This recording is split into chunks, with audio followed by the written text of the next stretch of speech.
अमीरुल अजीम साहब हमारे साथ मौजूद हैं। ज़ाहिर है वो कह रहे थे कि नीयत तो पेशा है हमारी। जी ठीक है, वो समझ आ गई। अमीरुल अजीम साहब ये भी बता दें कि अब आपने रैलियां निकाल ली, धरने दे दिए और शटर डाउन हड़ताल भी कर ली है, तो अब भी यही कुछ करते रहेंगे या फिर एहतजाज और शिद्दत से में ज़रा आपको लगता है कि इजाफा होगा? तो ये ज़रा हमें आपको बता दें। और क्या हुकूमत को चलता करने का इरादा भी है आप लोगों का? अच्छा नहीं, हुकूमत को चलता करना तो ये हुकूमत अपने करतूतों से मतलब चली जाएगी, लेकिन हमारा मकसद जब हुकूमत को गिराना नहीं है, हमारा मकसद आवाम को रिलीफ फराहम करना है और हम बहुत वाज़े तौर पे कर रहे हैं। अगर हमने हुकूमत को गिराना होता तो हम ना डायलॉग करते, ना हम डायलॉग ख़त्म करते, ना हम इनके साथ कोई मुआहिदा करते। हमने हर चीज़ जो है वो एक्सपोज कर दी है लोगों के सामने। अब ये भी मैं समझता हूँ, आपने बिल्कुल दुरुस्त कहा कि जी ये रैलियाँ और एहतजाज और धरने ये कोई बहुत बड़ा असर नहीं पैदा करती, कानों पे जूं रीखती भी है तो ये उठाकर एक तरफ कर देते हैं।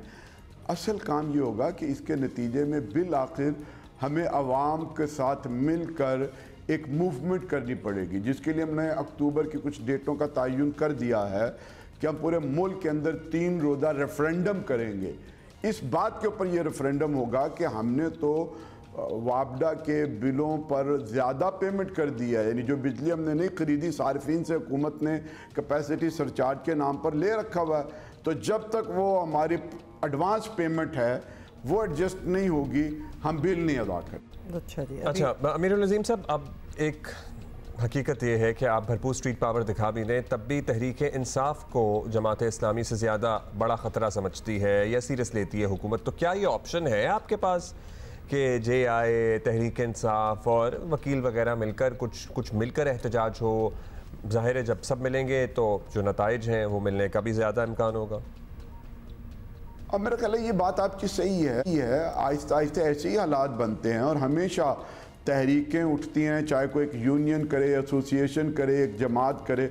अगर वो मसला हल ना हो तो बाकी भी लोग उसके पीछे आते हैं, फिर अवाम उसके साथ खड़े हो जाते हैं। यकीनन ऐसा ही होगा। मुझे ये उम्मीद है कि बिल आखिर इस Jamaat Islami, PTI, peoples party के लोग, अगर पार्टियां ना भी हों, ये सब लोग आएंगे, क्योंकि मसला तो ये पार्टी का नहीं है, जेन्युइन लोगों के मसाइल हैं।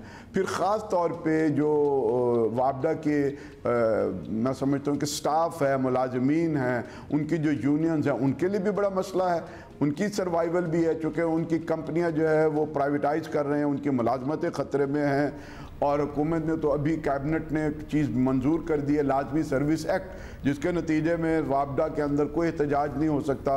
वो सारी चीज़ें प्राइवेटाइज कर रहे हैं। हमने तो प्राइवेटाइजेशन का नतीजा देख लिया है कि 4 रुपये यूनिट वाली बिजली जो है वो अब 60 रुपये की हमें मिलती जा रही है। तो बिल आखिर यही होगा कि सारी जमातों को, आवाम को आपस में मिलकर हुकूमत को किसी तरफ जो है वो बिठाना पड़ेगा। तहफ़्फ़ुज़ात आपके जेन्युइन है अमीरुल अजीम साहब, बहुत शुक्रिया हमसे बात करने का। ज़ाहिर है IPPs के साथ मुज़ाकरात की बात तो बड़े अरसे से हो रही है, रीनेगोशिएशन की बात हो रही है। उसमें जब कोई एहतजाज करता है तो कहते हैं जी हम इंगेज करेंगे, हम बात करेंगे, हम रीनेगोशिएट करेंगे। नहीं, लेकिन ऐसा कुछ हुआ नहीं है। और ये कितने महीने हो गए कि हमने क्या है, you know the people of this country also deserve to know कि अगर आपने एक्चुअली इस मसले को सीरियस लिया, क्योंकि अभी थोड़ा सा मौसम बेहतर हो जाएगा, आपको लगेगा कि लोग बिजली के बिलों पे उस तरह शोर नहीं मचा रहे, लेकिन कितने दिन सो या बिफोर टाइम आप इंगेज करें, कुछ हल निकालें मसले का, ताकि अगली गर्मी में लोगों को कुछ रिलीफ मैसर आ सके। मतलब हम ये कह ही सकते हैं, लेकिन अगली गर्मी करते करते मतलब बड़ी ऐसे गर्मियाँ गुजर गई हैं, गर्मियाँ गुजर भी गई हैं, कुछ खास इस पे हुआ भी नहीं। और कुछ महीने पहले ही हमने बड़ी एक्सटेंसिवली इस चीज़ को कवर किया था कि जो कॉन्ट्रैक्ट्स आपने किए हुए हैं IPPs के साथ, वो कितने कोई अनफेयर हैं, उसका सारा मलबा, सारा बोझ जो है वो सार्फिन पे गिर रहा है। They are paying for the bijli that they have not even bought और इवन यूटिलाइज्ड। ये अनफेयर बात है कि नहीं है? जहाँ इतनी और चीज़ों की महंगाई है उसमें ये एक